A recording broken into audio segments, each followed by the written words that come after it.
frustrating as an afternoon as that to the Queen? I think that question doesn't even need asking. I think it's obvious. It's frustrating, disappointing. But yeah, we made our bed, and we have to lay in it now. So we have to take responsibility for that, obviously. But there's no need to say how far. It's extremely frustrating, obviously. And I just talked about there's no excuses there. Where do you think the game got away from you? Where do you think the problems came from? I agree with that. I think beforehand Kilmarnock is always a difficult place to come to, and that's not supposed to serve as an excuse. They have a really good home record. That's for a reason, but you know that before. You know that when you go into the season, you know it's a tough place to play, and you have to earn the right to play here. And it's very simple. We didn't earn the right to play today. We were not aggressive enough in decisive moments. We didn't bring that edge that you need to bring to this place in order to force your game onto them. And in the end, we got punished. It feels a bit harsh, but I think they had the clearer chances over the 90 minutes. And like I said, we made that bad for ourselves and have to lay in it now. It's frustrating. It's I don't like saying that here, but you have to be clear about it. So the most disappointing thing was that when you had a chance to maybe narrow the gap at the top of the table, what was at stake, and then you come out and you're losing jewels and you're not Obviously. hungry. I mean, that what you just said it there yourself. It speaks for itself. There's actually not much that I can add. It's a missed opportunity, of course.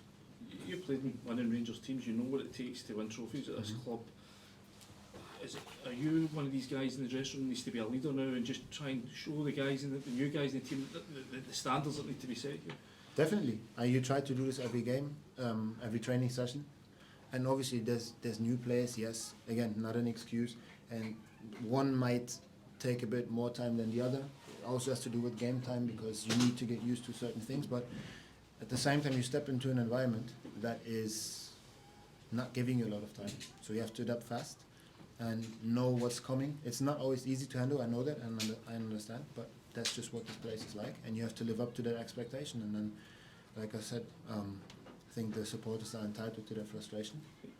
It can be eye-opening for new people to come into this club, isn't it? Because, as much as it can be a great place when things are going well, it can be a tough time when things are down.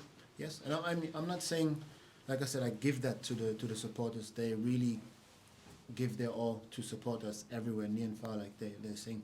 But it's it comes with something, You can't just take that for granted. I'm not saying anyone does, but you have to know that if you don't deliver, it can be uncomfortable, and you have to try to live up to that expectation as much as you can. It's not always reasonable what you then receive. I'm not for abuse of any sorts, but the criticism that comes up after a day like this, I think you have to face it. Is that quite tough to experience at the end when the players are going over to applaud the supporters and they're making their disgust quite clear? For me personally, and I can only speak for myself, I've been in many situations, worse situations than that, a lot worse. And like I said, you have to understand them. You have to understand what this club stands for, the history of the club. If you sign for this club, you have to know that there's a lot of expectation. And if you don't live up to that expectation, there might be really uncomfortable moments. Like I said, you won't always think is reasonable, but you have to understand it, and you have to you just have to get on with it. That's what I'm trying to say. Do you see enough leaders in that dressing room that can cope with a day like today and bounce back from it, and guys that have got the mindset really? Do you see that in the team? Yeah, definitely.